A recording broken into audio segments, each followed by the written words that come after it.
Ever feel like NBCC provider status is a secret club that you need a secret handshake to get into? Yeah, same.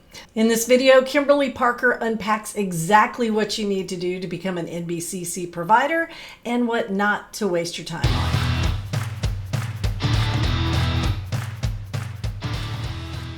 So Texas doesn't have rules regarding CE providers. NBCC does, and there's a process where you can apply, and it's a little involved, which is a good thing because when you have an NBCC provider, they will hold themselves to a certain standard.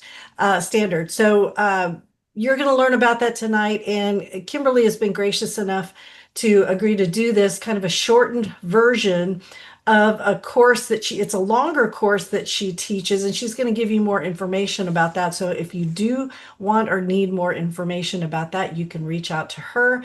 And I see we do have the attendance link posted in the chat. Go ahead and click that. You don't need to fill it out right now. And if you forget to get the number, don't stress. That's mainly for us. But go ahead and keep that open. And that way, when the presentation's over, it's there. And we will have all the resources for you in your Kate Walker training profile. So that's where your certificate is. That's where we'll put the PowerPoint for this evening and anything else Kimberly wants to share with us. So without further ado, I'm going to turn it over to Kimberly Parker. Thank you so much for being here. Absolutely. Thank you so much, Dr. Walker. I really appreciate you for having me here today. I'm so honored.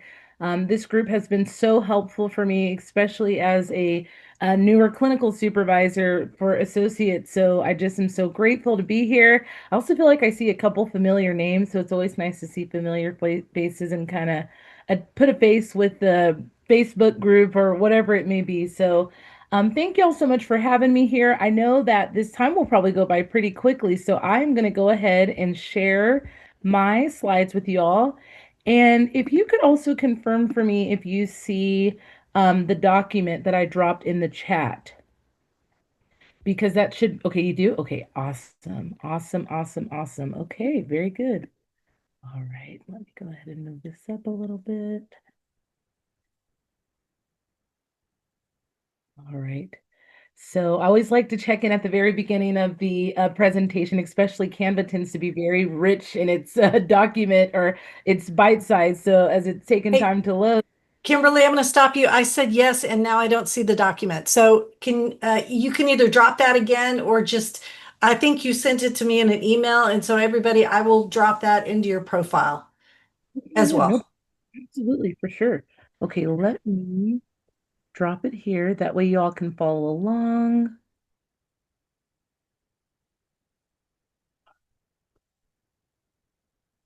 Okay, so it looks like it's loading up there. All right, cool. So it should be there in the chat. Welcome again to this training on how to become an improved NBCC continuing education provider.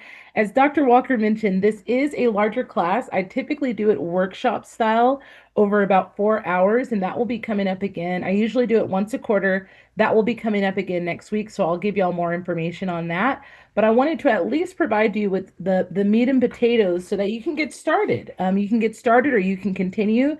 You might already be in the process. And so I know why I created this course is because when I went to apply, I don't know if it was like my ADHD tendencies or what, but I just kept looking at that application and then I would just close the document every single time. And I'd open up the policy manual and I would close it every single time until one day I just told myself, you're going to sit down and you're going to do that this week. So welcome, welcome, welcome. Feel free, while we're here, I definitely believe in a mutual learning experience. And so if you ever need to unmute yourself, or there's like a raise hand feature, or pop something in the chat, I will make sure to check in. At the end of every objective, I do also have a slide for questions and thoughts just to make sure that I can check in with y'all as well. So again, I'm so glad to be here with y'all. My name is Kimberly Parker. All right, we'll get into it. All right, so quick disclaimer. I did let NBCC know when I first started doing this course last year that I was going to start doing it. And they want me to make this disclaimer to remind y'all that I am not speaking on or acting on behalf of NBCC, and there is no guarantee that participants ACEP, which is the approved continuing education provider application submission, will be approved. Okay. Now, I've already heard good feedback from my attendees. Really, really great feedback from everyone who has joined. I think we've had about 60 attendees so far, and they are all doing great, but want to respect NBCC and provide that disclaimer. So, again, my name is Kimberly Parker. I'm the CEO of Revive to Thrive Wellness Center. I have about 7 years now of experience of mental health treatment at all levels of care. I am a fourth year doctoral student, so I might be bugging y'all soon to be a participant in my study as I start data collection, hopefully over the next couple of months. I'll be focusing on the professional journeys of individuals who are working to decolonize their therapy practice, as well as what are their common factors. So that's my shameless plug of the night. Yes, thank you.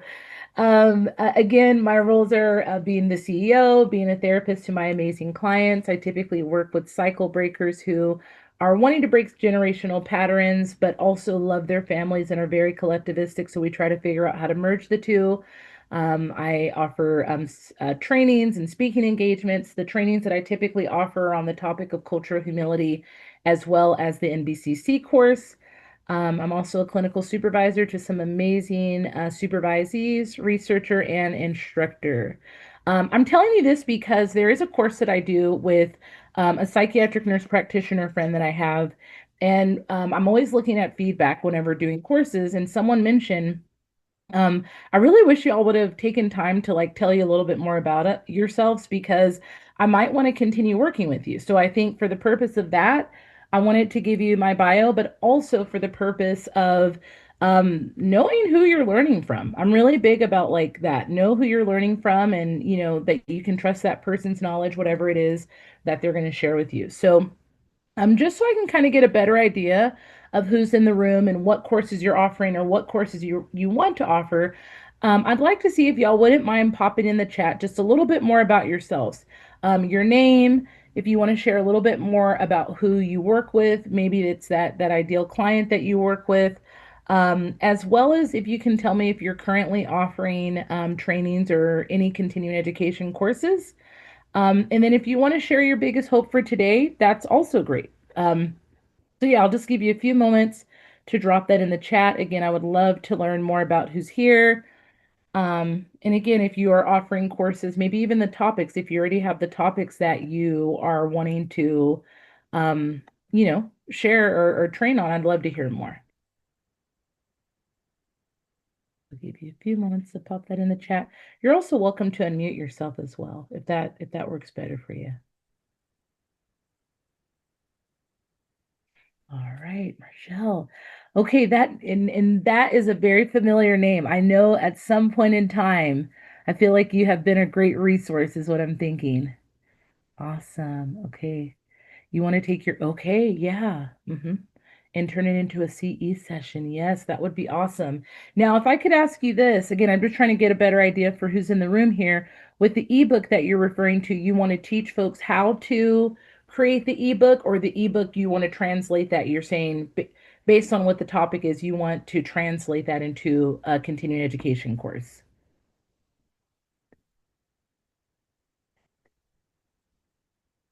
Okay, awesome. Very cool. Amazing. Okay.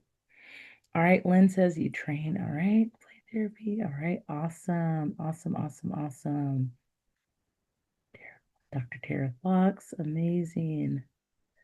All right, very cool. Okay, so training's positioning graduate students. Awesome, awesome. Okay, working with complex PTSD. All right, postpartum. Amazing. Awesome. Very cool. Also addiction. Okay. So I see we have a lot of different topics here so far, which is great because there are specific topics that we'll review that today, what those topics are. All right, perinatal, amazing. Also working with graduate students. Yeah, I'm sure I'll probably see a theme there of working with graduate students or associates now that I think about it. All right, doing okay, but hope to start absolutely trauma-informed care. Yes, yes, yes. All right, Crystal Lockett. Okay, you have a lot of topics. Okay, very good, very good. All right, from hangry to happy. Yes, I love that. Amazing. Oh my gosh. I feel like I don't know if anyone else can relate. I was going to be hangry before I got here, but I was able to stop and get some food really quick. So, all right, awesome. Okay. Yeah, so y'all just continue to drop those specialties in the chat. That's so cool. You said here you train mental health professionals, lawyers, and school districts. Okay, that's awesome. Awesome, awesome, awesome. And we'll talk a little bit more about that as it relates to being able to really diversify your income and maximize, making money off of the courses that you offer. I think something that's important to mention that Dr. Walker touched on earlier is like, yes, we have the 50-50 rule here in Texas, where technically, I mean, any course that you take, as long as the person is falling under that rule, you can absolutely offer the course, you can attend the course, you can get credit. But the cool thing about the NBCC approval is that once you get that approval, you can offer your course nationwide. So oftentimes when I do courses, I've got folks coming from over here and over there. They know that, again, it's been approved through NBCC. So, like Dr. Walker mentioned, that piece about knowing that the individual, whether it's their bio that they read through or the course that they read through, that they know that they're also offering a quality material, which I think is important. So, yeah, so y'all just keep commenting your introductions in the chat. I'll go back and check in on the next break. Again, you're also welcome to unmute yourself. And so, what we're going to be going over today is the application process and how to avoid common mistakes, what to include in your materials, and how to meet NBCC requirements, as well as how to leverage your provider status to grow your income and influence. Again, this course is typically done over 4 hours, very much so workshop style, and I'll talk a little bit more about that at the end. And so we'll continue to get right into it. All right, so navigating the application process. All right, so one of the main requirements is making sure that you are a qualified presenter. And so there are three different categories that you can fit in as it relates to being a presenter. What I will say is I haven't come across anyone just yet who was a category 2 or category 3 presenter, and I'll tell you what I mean by that. So a category 1 presenter consists of an individual who has received a graduate degree from a regionally accredited institution that was also a mental health program. So those three parts. So graduate school, mental health, as well as regionally accredited. I had someone email me today and they said, "Hey, I want to take your course, but I'm a marriage family therapist and I live in this state." And I said, "No problem, because it's already been confirmed with NBCC that any discipline can apply to be an NBCC provider. So it's not just specific to LPCs. You can be a marriage family therapist, a social worker, psychologist, psychiatrist, and you can get this credential." And so, category 1, again, it's going to consist of having a graduate degree with a mental health background um, from a regionally accredited school. In addition to that, they want to make sure that you're a subject matter expert on the topic that you're speaking on and that you have the education, again, on the topic that you're speaking on. So, what I would assume is that most people here are category 1 presenters. Again, I haven't come across a category 2 or category 3 presenter, but I'll still share just in case. A category 2 presenter is pretty much the same as a category 1 presenter, with the exception of their graduate degree did not come from a background in mental health. So maybe I'm going to make it up, somebody who, I don't know, took communications as their background. They have a graduate degree from a regionally accredited institution. They're a subject matter expert, but they did not go to a program that was specific towards mental health. So that's going to be your category 2 presenter, okay? As it relates to your category 3 presenter, that's going to consist of an individual who is qualified, again, on the topic. They have the education, but as you notice, they didn't come from a regionally accredited graduate school or a school that has the mental health background. And so that is going to be your category 3. You may now see why I mentioned that most folks here are category 1 presenters. Okay, so a couple of other things to keep in mind, as well as presenter requirements and restrictions, is that each program presenter must qualify under the policy. So this policy that we just went over, category 1, 2, and 3. and teach and be a subject matter expert on that particular topic. So for some people, maybe they're doing research on it, maybe they're already offering trainings on it, et cetera, et cetera. Subject matter expert. Unfortunately, honorary degrees do not count for this requirement. I always say, why do they have this rule? But I have a feeling that somewhere, somehow, something happened, and now they have to, make it a rule. You know how it goes. So that's one thing, is knowing that the honorary degree is not going to count for this requirement. And if the individual has received an academic degree outside of the US, there might be some additional kind of hoops and ladders that you might have to jump through, which is pretty traditional, I think, for our field. So that is just a quick snapshot on presenter qualifications. All right, now the next part that I noticed, and I'll stop in a moment to ask questions or see if you have any questions or any thoughts. The next thing that folks have questions about as it relates to the application, because it's actually on the first page when they're asking you who's going to be the provider. Okay. And so we know what the presenter consists of. And then you have the provider. Who is going to be the provider? But there's two other roles that they mention here. So one is going to be the ACEP administrator. And just to recap on that acronym again, it's approved continuing education provider. Okay. So what I like to call this person, even though I have this really cool guy in a construction outfit, or I don't know what he's got going on actually, but this engineer is, I like to think of this person as our admin person. So this individual is going to manage all aspects of the ACEP program with NBCC.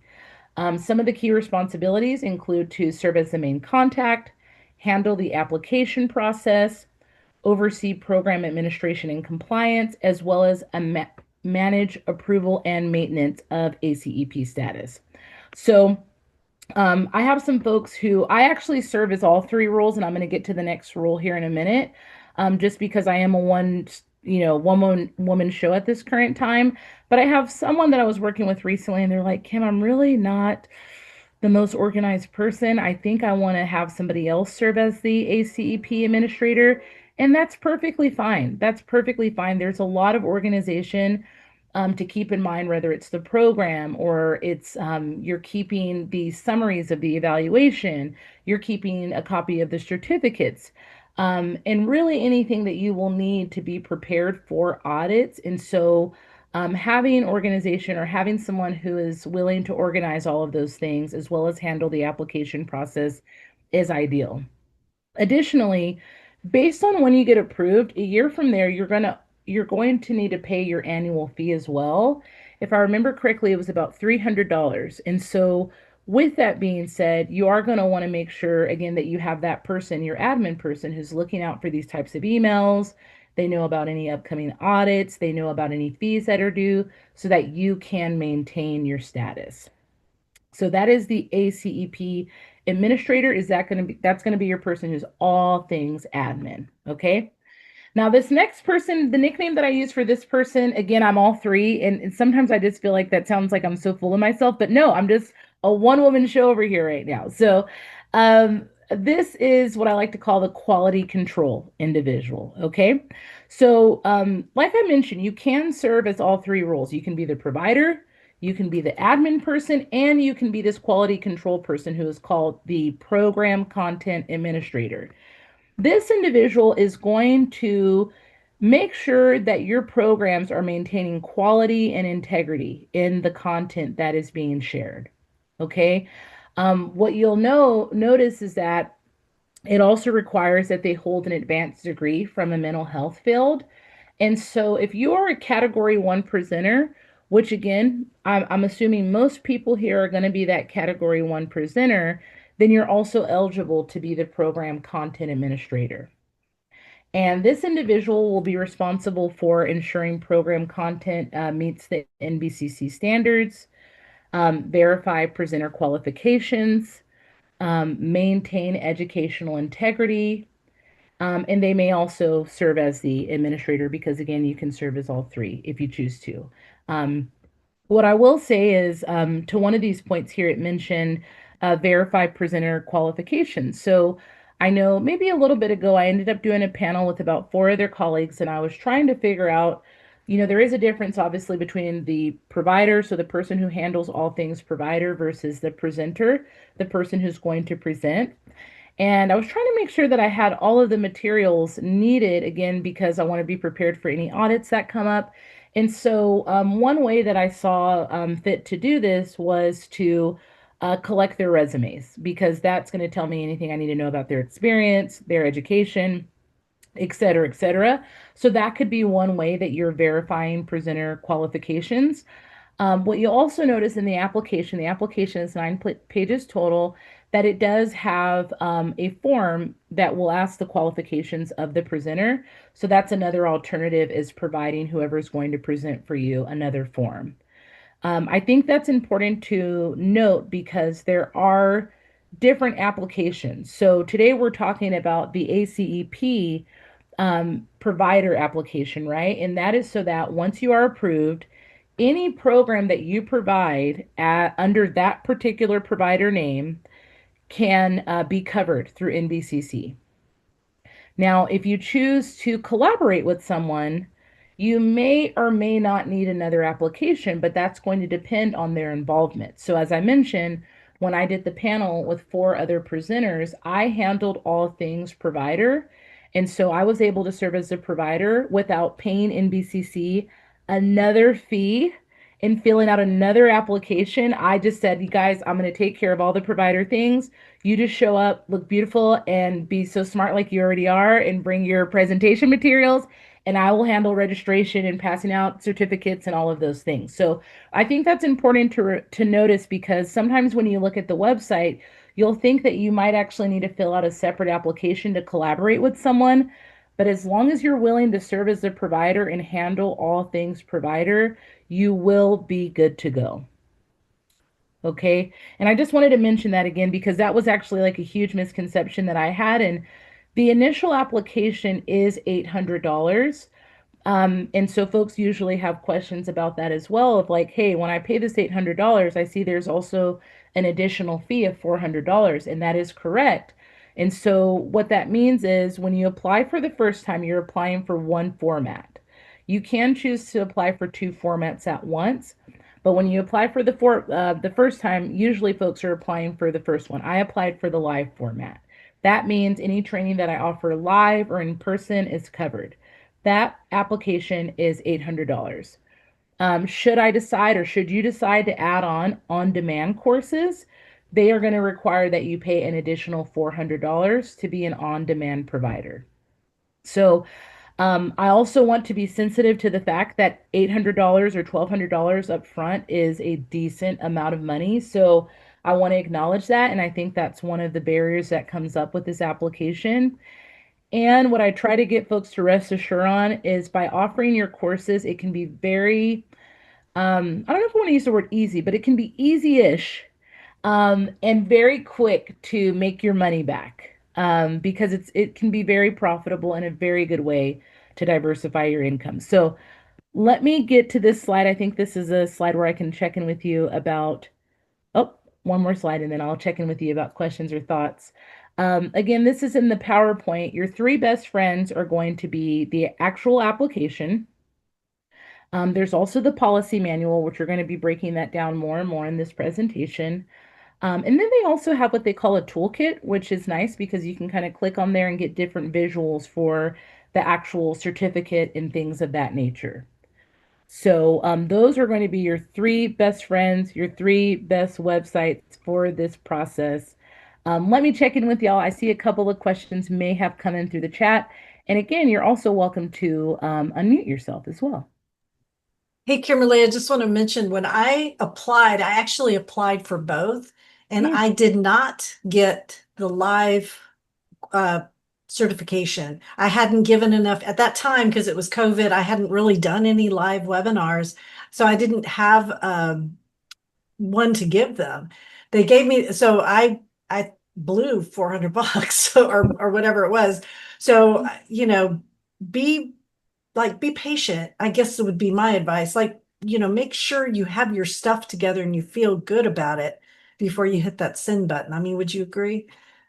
Oh, I would absolutely agree. And thank you so much for mentioning that, because again, I mean, while I believe in abundance, I don't have money raining down on trees, from trees just yet. And so, yes, I do want to be very mindful. And I know there's also, I think that's another thing that comes up when I talk to folks about this course is nobody really wants to lose money. So it's also like holding back on the application and this really great idea that they have because they don't want to lose the money. And I'm so sorry that happened to you because Well, um and they were super helpful. Like they were coming back and they were saying like, look, you need more of this or this, you need to show us more of that. And I hadn't done enough to really show them.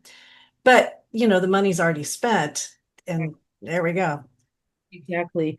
Thank you so much for bringing that up. And I'm actually going to touch on that a little bit more, I think, in the next objective here, because that is very important. Yeah, I don't want anybody losing money. I want to give you the best chance possible to get your application approved. Okay. So I see here there's a note. It says, to collaborate, I can find someone who's already a presenter and agree to be the provider for them. Correct. Absolutely. If you want to be the provider and you are totally fine taking on that responsibility, you are more than welcome to do that.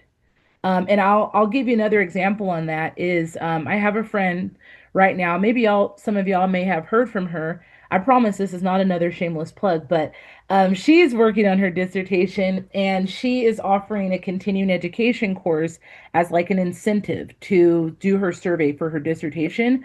So I told her, I was like, hey, that's my girl. So I'm like, if you want me to serve as a provider for this training that you're providing, that way folks can get credit, I'll do that. Now, she had the backing of the university, who's also an ACEP. So she's like, I think we're good. But she did have me kind of as a backup if needed. hmm Crystal, you said so once you apply under the ACEP version, it covers all courses, yes, that you want to offer as a provider. And I'm so glad you asked that, Crystal, because there's an application for collaborating. So that is if you're going to share the provider duties, there is an application for that.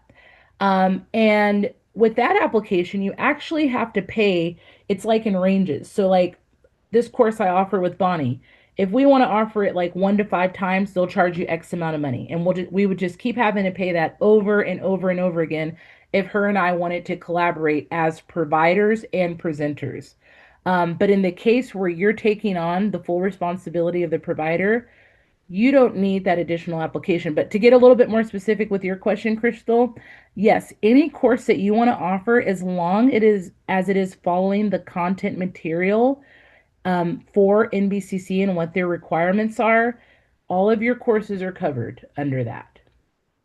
Some folks, I had someone recently who told me they wanted to fill out an application there's a single program application. So if you just want to get credit for one course, me personally, again, I really like to work smarter and not harder if at all possible. So that application doesn't make too much sense to me because I rather just pay and be covered moving forward. But in some instances, that might make sense for folks. Mhm. All right, so y'all keep the questions coming in. Let's see. Cheryl said, do we have to send the webinar for a live training that was done online? So, okay, so the application here, so the application is 9 pages total. They have the live format, which means you were offering it live as well as you could offer it in person if you chose to meet up in person.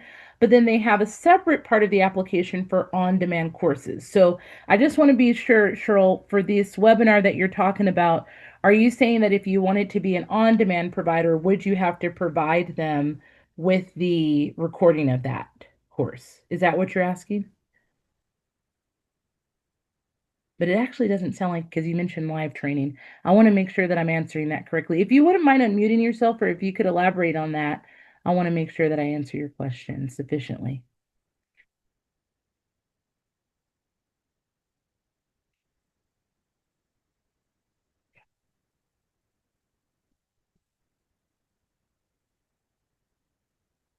Are you asking about what I put in here? Do we have to send the webinar for a live training that was done online? I just wanted to seek clarification. Are you saying that you're offering a course that's live, or No, I've already done one, and I did it to the Association of Prenatal and Perinatal Psychology and Health. It Okay. was done live online, but I don't have a recording to send. Absolutely. You don't need the recording. So if you're gonna apply for the live in person, so like live is kind of like how we're doing right now, or if you met up at a conference room with them, it sounds like though you did it kind of like this. If you're applying for that particular format, you do not have to send a recording to them. You Okay. will give information about that program, and I'm going to elaborate on that in just a moment. But you do not need to send them a recording. Okay, great. Thank you. Absolutely, absolutely. All right, so y'all can continue to have your questions pop in the chat.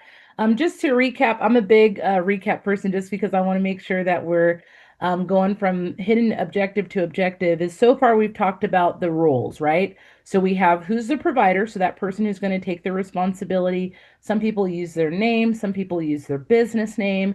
Then we have our administrator. They're going to handle all things admin, paying those fees, turning in the application. If they have questions about your application, like Dr. Walker mentioned, boom, then they'll be the person who gets back to them. And then you have your quality control person, who's going to make sure that you're maintaining the quality and the standards of NBCC, whether it be the content material, keeping up with the different documentation that they require, like evaluations, et cetera, et cetera.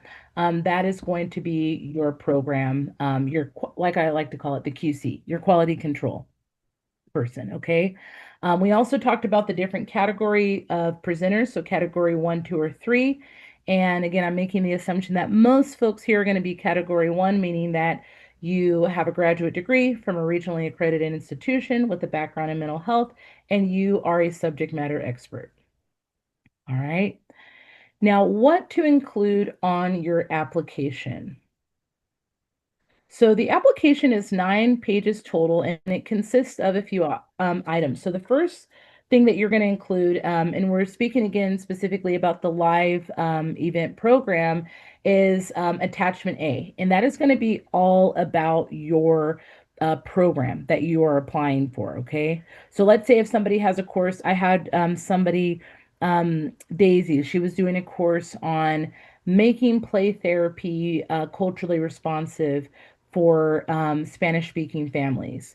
And so that is the course, even though she offered several courses before that course, that was the one that she chose to do her application on. So when it comes to filling out attachment A on the 9 page application, that is what we wrote about on her particular application.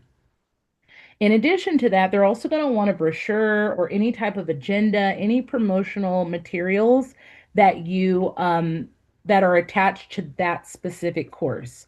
So I know when I did my application, I did it on the course Counseling Black Women. And so when I filled out attachment A, it was from a course that I offered on like November 10th. And so everything that I wrote on attachment A was about that. The flyer was advertising that date. The objectives were in alignment with what I put on attachment A as well. And so for that, it can be like a PDF or a JPEG, however you want to send the information. It's all going to go in one email unless you choose to mail it in. In addition to that, they're also going to want a blank program evaluation. What I like to use for that is Google Forms, just because it's really, really user friendly. I know a lot of folks already use the Google Workplace anyhow, and so I'll use Google Forms because another part of the application that they want is a summary of feedback.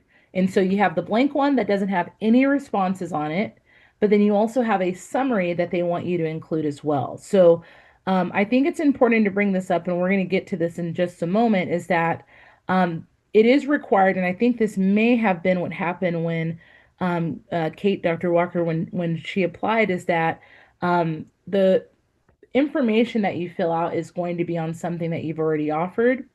And they actually want you to have offered 2 different programs. Even though you're doing the application on one specific program, they want it to be that you've already offered at least 2 different trainings. And so, again, we'll get to that here in a moment, but I wanted to bring that up here because when you're submitting the evaluation summary, that is going to be based off, again, whatever you're filling the application on, but also a training that did happen because we need that summary of feedback. Okay. In addition to that, you're also going to include your presenter qualification form, which one of the things that I like to mention about that form, because usually you're just filling out your education, when you earn your degree, what your credentials are, et cetera, et cetera. Um, on that particular page, they will ask for your bio. And I like to mention there that you want to make sure that your bio is specific to whatever training you're submitting your application on. So, again, my training was on counseling Black women. And so when I submitted my bio, I mean, I think we all have so many different bios based on what we're doing. I made sure that the bio spoke to my background in working with Black women. So, talked about the research, I talked about the presentations, I talked about the types of clients that I work with, et cetera, et cetera. I know most of us have so much experience and have done all kinds of things. But for the purpose of this application, we want to make sure that your bio is specific to the topic that you're going to be training on. Okay. It's almost like when you're applying for maybe some of these conferences, ACA or whatever, and they're asking for like your rationale of why you're qualified to present on this particular topic. That's almost how I look at putting your bio information on this application. In addition to that, they also want you to include a copy of the CEU certificate that you plan to pass out to your attendees. The cool thing about that is, as I mentioned a couple of slides ago, there were 3 different links that I said will be your best friends. The toolkit, which I want to say is the very last link, they actually provide to you an example of a CEU certificate. And so with that, you're able to take a look at it and really just copy it. Like, just get your own Canva or whatever program you use to make your certificates. Or if you're looking for one, I like Canva. I think they have some pretty good templates, and you'll just want to make sure that you are including the pertinent information there. Okay. All right. Let's see here. Okay, we're about halfway through. Want to make sure I can get all this information to y'all. All right, so I'm going to do another check-in now that we've talked a little bit more about the requirements for, and I'll just go back to that slide too, just in case y'all have any questions specific on that one. Any questions about what is going to be required of you when you submit your application?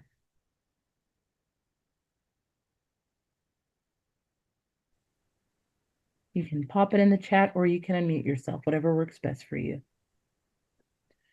Kimberly, did I understand you correctly in that when you were talking about the evaluation summaries, they want 2 of them? They want it for the program that you are submitting and for a completely separate program? Or did I get that confused? Thank you so much for asking that. And I know I'll be honest with you, this is a question that comes up often because the language I think is a little bit scrambled. So bear with me if you will. When you submit your application, you're going to give them just a blank eval, so one that has nobody's responses on it, but then you're also going to give them a summary of feedback that you've received.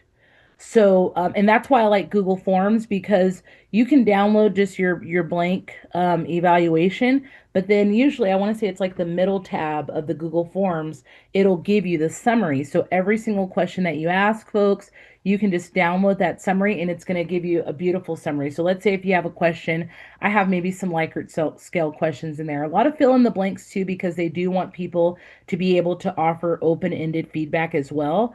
But let's say if I had a question that was like 1 through 5, it'll give me the average of what that is and the percentages of it.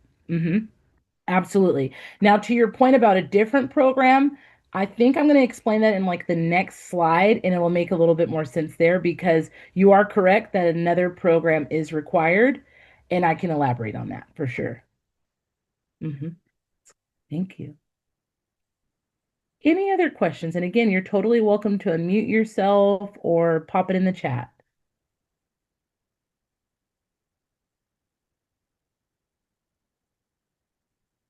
All right. I'm going to Yeah. ask something real quick, Kimberly. One of the reasons I'm almost glad I don't have NBCC for my webinars is because the topics are so broad. Are you going to talk a little bit about the topics that you have to, like they have to meet those criteria?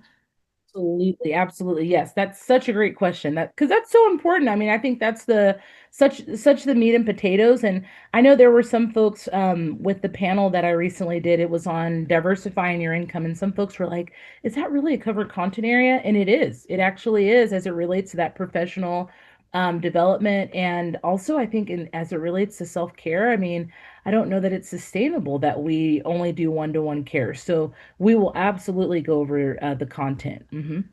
Very good question. Yeah. hmm Okay, cool. All right.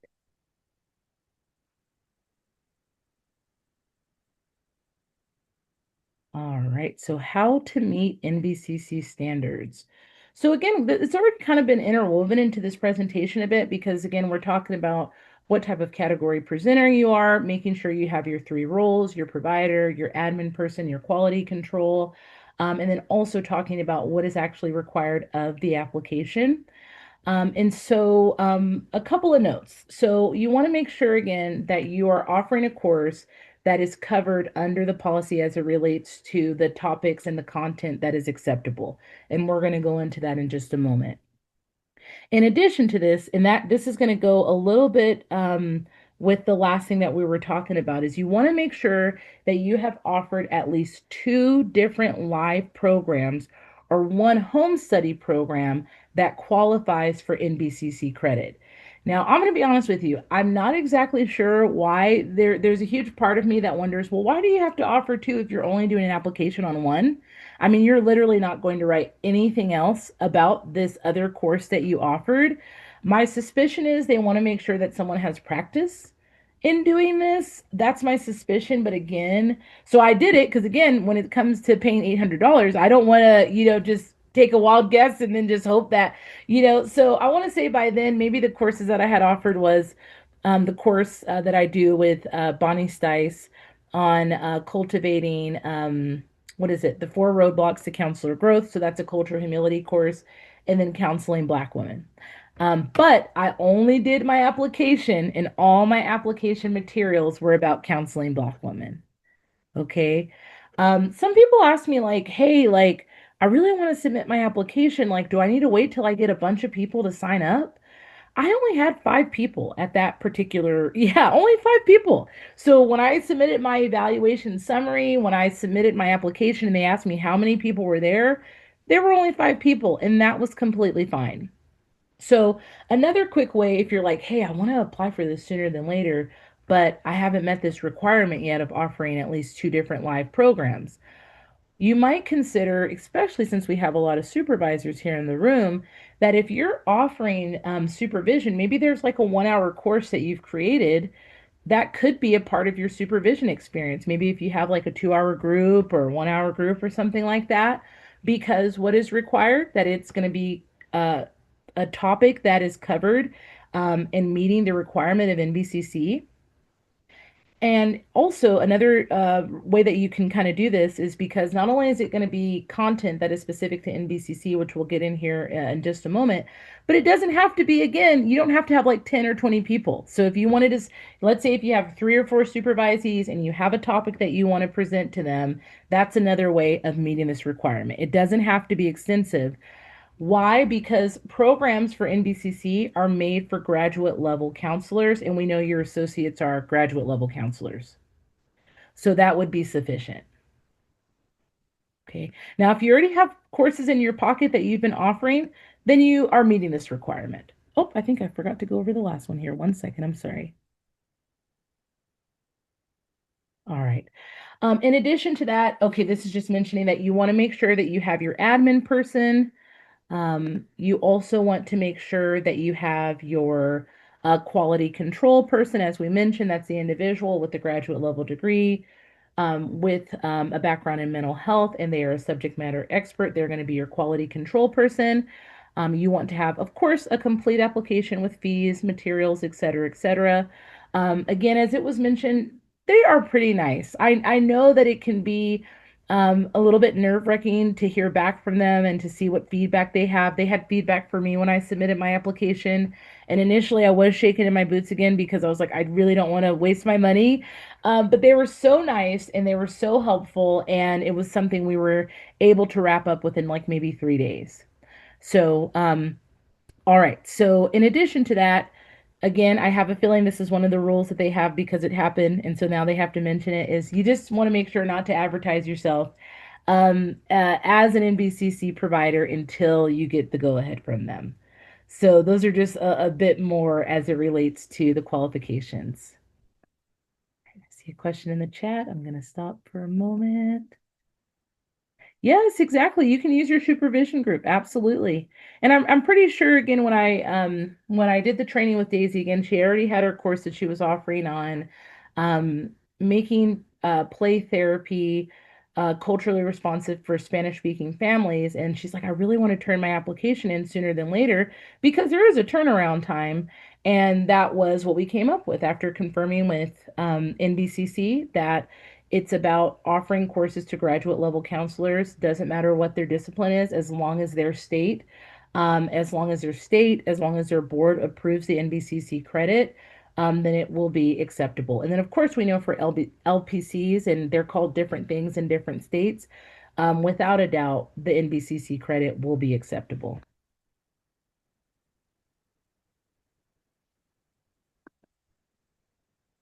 All right.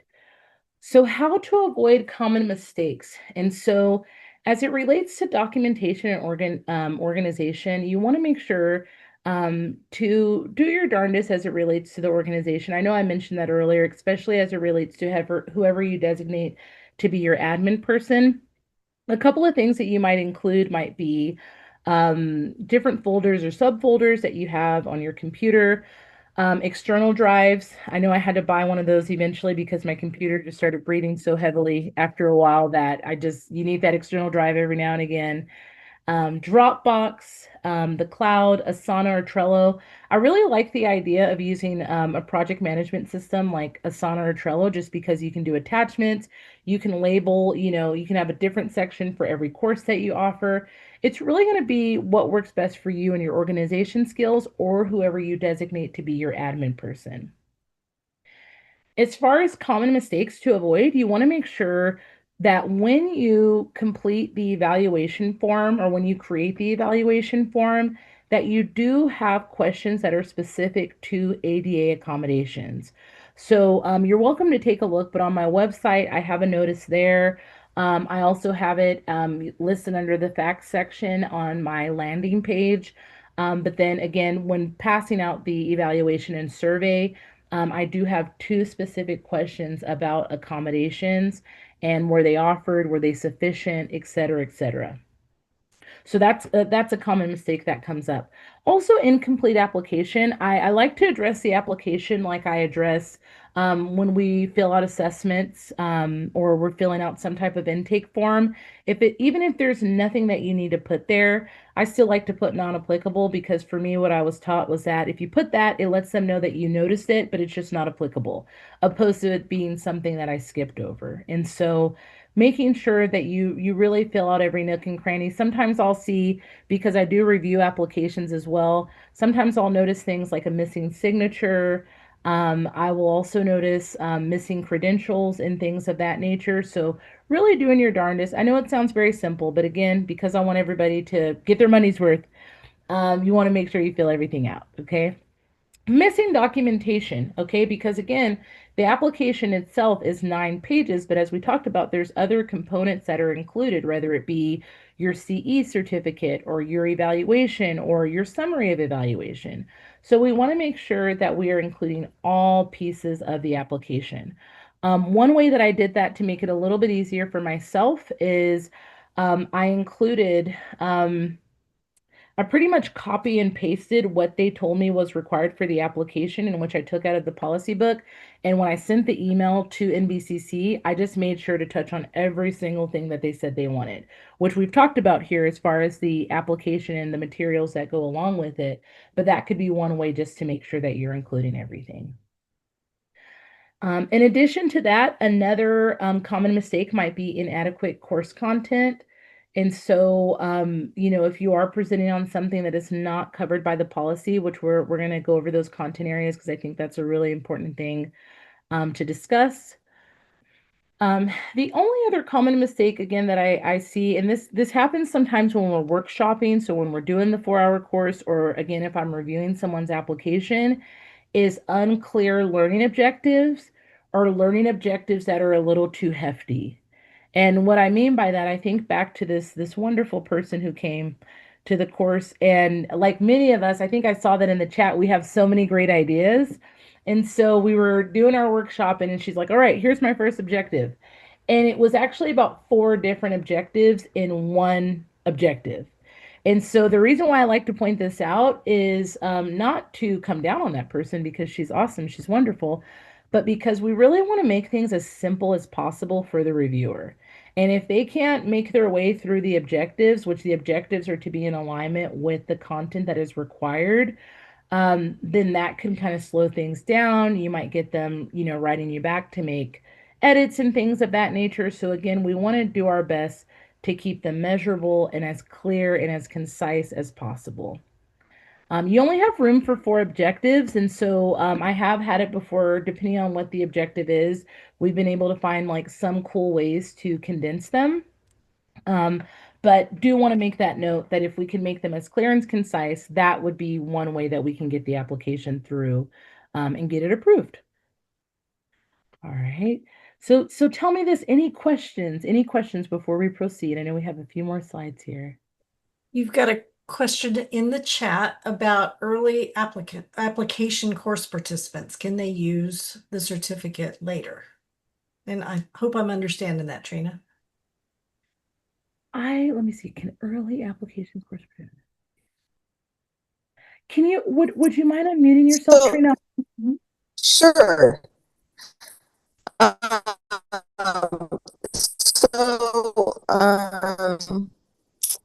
the people that we use, for instance, the supervisees, to, I guess, practice or try out our course, once it gets approved, I mean, if that course is approved and we've given them a certificate, is that something that they'll be able to use, or is it, I guess I'm not sure about like what happens after the approval. That's different. Absolutely, absolutely. So, you wouldn't be able to give them like DC credit for it. You could still give them, I mean, if you're offering the course in the state of Texas per the 50/50 rule, you technically could still give them a certificate and that would work for their license renewal. But as it relates to attaching it to NBCC, you wouldn't want to do that until after you get the approval and you start advertising yourself as such. And I think that's such a great question, Trina, because that is one of their rules is that they don't want you to advertise it. They don't want you to say anything like pending, NBCC credit or anything until you get that approval. So that's a very good question. Thanks. Absolutely. Thank you. All right, here we go. Okay, now you all know what? I might have to I think I might have to do something. I might need to pop into another slideshow because I want to make sure that before we leave today that I give you the content areas, and there's a huge part of me that's wondering if I accidentally deleted them from this one because I have a few different presentations like this that are different hour time slots. So not time slots, but different durations rather. So and Kimberly, before you run out of time, be sure to tell people how to sign up for your other course and to how they can contact you. absolutely. Okay, I will definitely do that. Thank you so much. I appreciate that. Thank you. And I'll make sure to I'll kind of blow through this portion. This portion, it is how to make money. So I want to make sure that y'all, we want to make money too, right? We deserve to live well, right? And to be able to use the skills that we have to do so. So I just wanted to share with y'all a little bit of information on some successful trainings and just kind of how they all came about. just so you can see, I like to tell the story behind the course so you can see how you can evolve the different things that you've done or the different things that you're going to do. And so counseling Black women all started off during the doc program. I want to say the second year when I needed to create a lecture for a master level course. And then the professor, who I adore, she's like, hey, you want to just do the whole 30 or 3 hours instead of 90 minutes? And I was like, sure. Well, again, in the spirit of working smarter and not harder, I said to myself, I have to find a way to repurpose this. And so that's how this all came about. Of course, I made some tweaks because again, this was originally created for master level students, and so I made some tweaks in to translating it for licensed professionals. And again, I offer my courses usually if it's on the topic of cultural humility to master students at no charge, just because it's just something I like to do. So in any event, that's how that course all came about. And yes, it's been offered in the classroom. Yes, it's been offered. It's a course that I offer usually once a quarter. I also offer this course for different organizations. So, for example, Therapy Express, I just did it for them last Friday. In addition to that, I offer it to agencies and large group practices privately. So, again, I think I maybe mentioned about 4 different ways that you can flip a course. This course here that I do with Bonnie Stice, this all started because, again, we were in the doc program and we're trying to work smarter, not harder. And they said, hey, I want you to propose to speak at a national conference. And so we did a roundtable of this at, I want to say, it was at either TCA or TASES. We also had a presentation at ACA in New Orleans last year.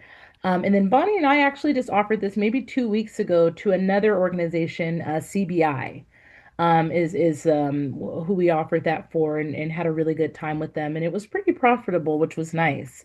And so again, that's a few ways we flipped that. We've also offered that privately for private practices as well. And so again, we've done it in different durations. So it really is, we did it in a roundtable, we did it for 1 hour at ACA, we do it as a 3 hour training. And when we offered it privately, we've done it at 90 minutes to meet the needs of that particular agency. Another course that I want to mention to you, and this would not be eligible for NBCC credit, but I still want to mention it to you because it's a way to think outside the box and how we can diversify our income and make more money. So this course here, this is actually to date, I want to say, one of my most profitable courses, and it's a course about infusing CBT into psychiatric nurse practitioner visits. The reason why this can't be approved for NBCC credit is because NBCC states that in their requirements, you must offer courses for graduate level counselors. Psychiatric nurse practitioners, I couldn't get that word out. They are not graduate level counselors, even though they learn counseling. That is not like the foundation of their role. So it's a course that we made, and it's something that I did based on my skill set in counseling. But what I found is that a lot of psychiatric nurse practitioners, they either live in rural areas or they have therapists that have really long wait lists, and they're needing to offer a little bit more care until their client can get the full on sessions with the therapy. They learn this in their program, but they're not as well versed in it as we are, most of them, based on the programs that they went to. So a lot of them like to seek out trainings, and I'm going to be honest with you, I'm going to say something kind of mean right now. They'll take PESI trainings, and I don't know, maybe it's all the flyers or brochures that I get, but I'm like, don't do that, y'all. Like, but they do have some great training, so maybe it's okay. But long story short, wanted to be able to provide them some expert information and really education on the topic of counseling. And then Lauren comes in, so we collaborate, and she does her thing as it relates to billing and documentation. And so again, I wanted to bring this up for the purpose of how can you make the most amount of money from these trainings that you're going to offer based on your knowledge? Here, I'll kind of blow through this slide, but again, I just wanted to show you a little bit of how you can kind of dip in and out of spaces with what you're doing. Yes, you can offer it to the community and your peers and your colleagues. I have also found that collaborating with individuals who have large communities is another really profitable way to go about this. Again, doing trainings for organizations where that's just like their sole purpose, offering continuing education credits, has also been something really helpful. I will say that when Bonnie and I spoke at ACA in New Orleans last year, the individual had us come speak to their local chapter in Baton Rouge virtually, and then they're going to have us as their keynote this year. So again, I'm just trying to show you different ways to kind of get into the different rooms, to advertise yourself, to market yourself as that subject matter expert, and to make money. So to sum up this making money piece, a couple of other things that you could do is sell on-demand courses, which we know that's going to be an additional fee with the application and an additional process as well as it relates to on-demand courses. You can host live webinars, and if you choose to offer a replay, you can do so. You can also license your content to schools and agencies. I know I've done that before. I usually do that on a time limited basis just because I do like to kind of hold my IP a little bit close to my chest. So I'll usually license it for about 30 to 60 days. You can offer a monthly membership on the courses that you're offering, as well as upsell consults, CE credits, or any bonus modules. You can create tiered course packages. So I know I have another course right now for psychiatric nurse practitioners, and pretty much the more you pay, the more you get. And it's usually more one-on-one time with myself and the psychiatric nurse practitioner.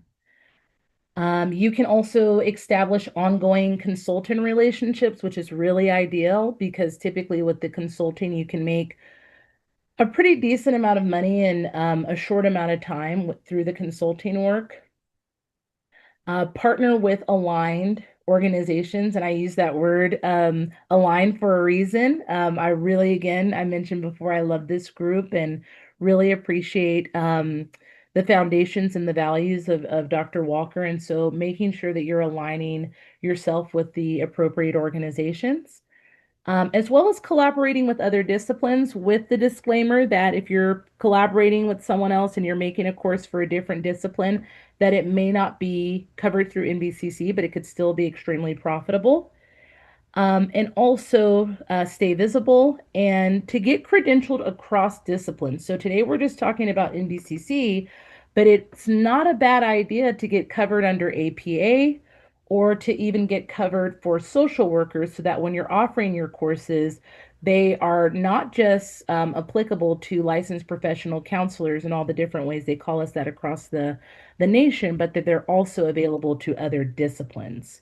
That would be like the ideal thing. So, let's see. If you want to know more about how this topic, I do have a course and I have different ways that I offer it. So I have the 4-hour course that will be offered next Friday at 10 a.m. and I offer that once a quarter.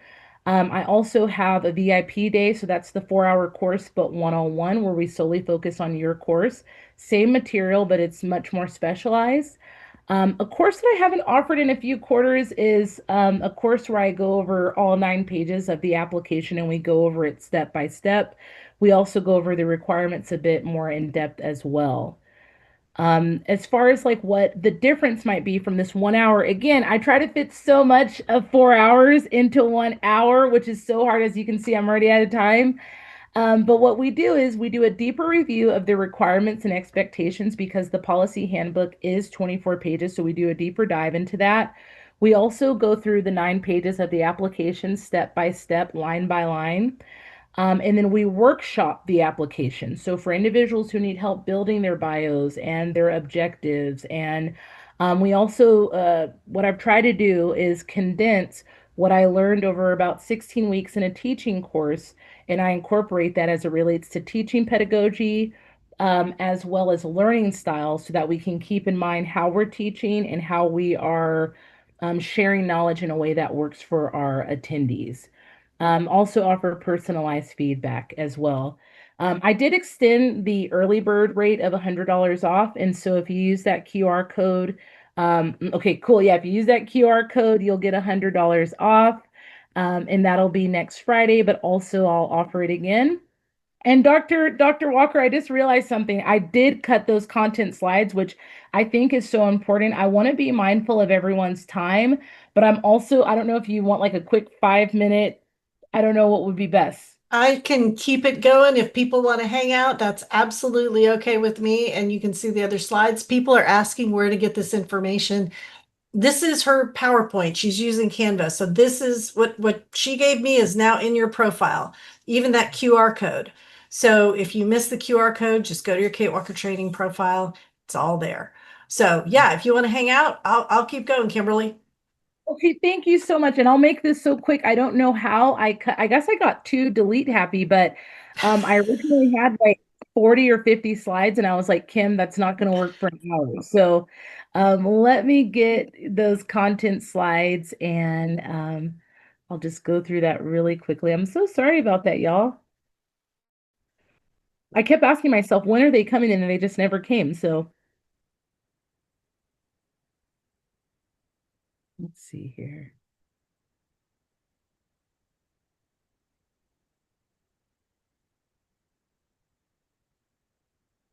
Let Canva do its thing. Thank y'all so much. I'm so sorry that I did not include this. And what I'll do is I can resend the PDF too for anybody who had to leave. I'll make sure to resend the PDF to Dr. Walker just so that if you didn't get this piece of the puzzle, you get it because I do think that knowing about the content is extremely important, of course. So let me, thank goodness that's also the cool thing about Canva. It will restore a previous version of the presentation. So I was able just to pull that up really quick. All right, let's get this going. All right, so it was 46 pages. It wasn't 50. Okay. All right, let me share my screen with y'all again.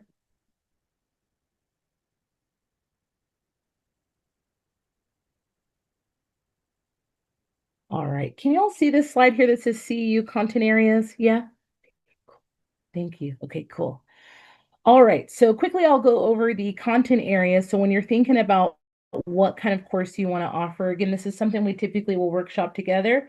But again, you're already offering courses, or if you have some courses in mind, just kind of be on the listen out, I'll say, as we're going over these topics. So the first topic is counseling theory, practice, and therapeutic relationship. And so this might look like something related to diagnosis and treatment of mental disorders, um, crisis intervention and mindfulness strategies, as well as distance counseling and biofeedback. When Daisy did her course again on culturally responsive play therapy for Spanish speaking parents, this is the content area that we decided to put for that course. And what you'll notice is some contents or some topics, some trainings rather, they might fit into multiple content areas. And so you are welcome to list all of them. Or again, if we're going with less is more, you might just choose to use one of the content areas. Another content area is human growth and development. So anything related to personality and lifespan development, as well as learning theories and human development models. Okay, so sometimes I think I had someone who wanted to do something a little bit attachment style related that might go under the human growth and development.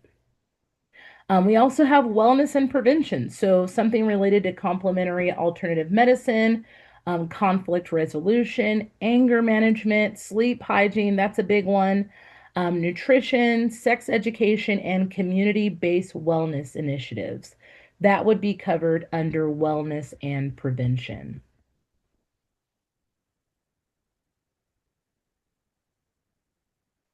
We've also got social and cultural foundations. Most of my courses, again, because I speak on this topic, culture, humility, a lot of them fit into this particular content area. So anything related to multicultural competency and counseling, social justice and societal concerns, or cross-cultural influences on mental health. So again, I always like to try to add an example if at all possible for Daisy Girl with her course. Yes, it was specific to play therapy, but it was also working specifically with Spanish speaking parents. And so this was another content area that we listed on her application. Another content area is group dynamics and counseling. So for all my group folks, anything about group development and dynamics, counseling theories and methods for group work, techniques to foster a safe and therapeutic group environment. Could see this really coming in handy for anybody who maybe works at like a higher level of care where group services are offered. Maybe they need a little bit more, by they, I mean any of the clinicians who are working there, they might need some more support as it relates to group work. Another content area is career development and counseling. And so career counseling theories and technique, life work role transitions and career life planning models, anything related to job search trends, workplace assessment, and career resources. I know that there is an assessment and also a protocol that my chair has developed with a few colleagues as it relates to career development and how to do it in a way that's expressive, opposed to like fill out all of these different assessments so we can find which career you're doing. So that's something I've been thinking about for her. I was like, you know what? I think if she taught other clinicians how to offer this, it could fit under this area. There's also a content area of assessment and counseling, so anything related to diagnostic interviewing and clinical assessment, ethical and legal considerations in assessment, DSM protocols, standardized assessments, and psychopharmacology basics. I really like the psychopharmacology basics one just because again, I think about what I know about medicine just based on working at the different levels of care, but how that's not always common knowledge. And so sometimes we're seeing our clients present in ways that are like side effects of their medication when, and instead of what they're experiencing as it relates to their mental health. Now, of course, I always give the disclaimer that I am not the medication provider, but just knowing those things, it helps me to better conceptualize, and be able to kind of suss out what's going on with the client a little bit better. We also have the topics of research and program evaluation. So that might be anything related to critical evaluation of research findings, developing measurable outcomes for interventions, foundational research methods, statistics, and report dissemination. My idea for this section was I took this 8-day, oh my gosh, I don't know how many hours. It was like 6 hours a day quantitative methods course. And I wanted to tell my professor, you should offer this as a course. It was amazing. I mean, you did have to put yourself through 6 hours of grueling quantitative methods for the day. But again, that could just be one idea for anybody who wants to increase their skill in research. And another topic here, this is another really popular one, is counselor professional identity and practice issues. So anything related to ethical codes and decision-making models, advocacy, interdisciplinary teamwork, and professional organizations, starting a new private practice, social media use, and emerging issues, clinical supervision, consultation, and forensic interviewing. So those, I would say again, with that content, it's usually the counseling theory that's really popular, the social and cultural foundations, the assessment, and I would also say this content area of counselor professional identity and practice issues. All right, so that's it for content. That was so quick. Again, usually when we're doing this, we're workshopping it, we're talking about your ideas for your topics and things like that. But wanted to again give you some of the meat and potatoes. I really thank you all for staying later, whoever was able to stay later today. And again, Dr. Walker, thank you so much for having me here today, and allowing me to share this with your group.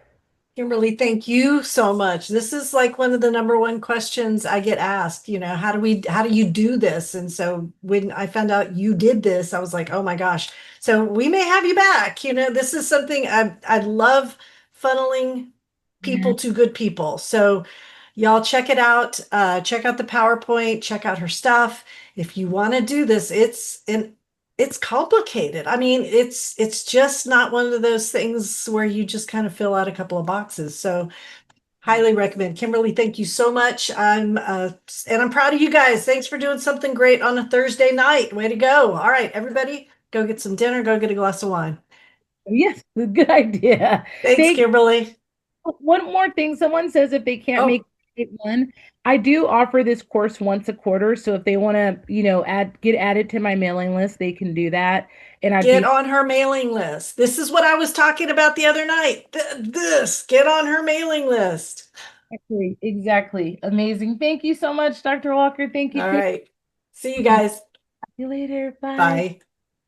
If this demystified the NBCC application process or saved you hours of Googling, hit like and subscribe and grab your free essential guide to private practice at katewalkertraining.com/free guide. Let's get you from idea to impact with the credentials to match.